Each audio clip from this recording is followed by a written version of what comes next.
રાજ્યમાં બીએલઓના મોત મામલે કોંગ્રેસે સરકારને ઘેરી. સરકારના આયોજન પર વાર કરતા કોંગ્રેસના પ્રવક્તા ડોક્ટર મનીષ દોશીએ કહ્યું કે સરકારની નીતિ, નિયત વ્યવસ્થા અને આયોજનના અભાવે આજે લોકો જીવ ગુમાવી રહ્યા છે.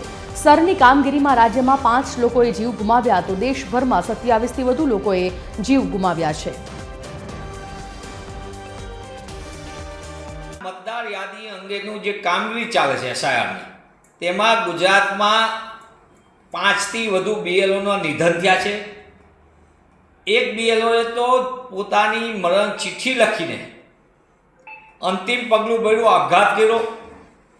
કામનું અતિશય ભારણ, વારંવારની રજૂઆત, બીજી બાજુ કામની દબાણ માટેની અધિકારીઓનું દબાણ, મૌખિક સૂચનાઓ, પારાવાર તકલીફો, નેટ ચાલે નહીં, આ બધી હકીકતથી જાણ છતાં તંત્ર દ્વારા ગંભીર મૌન.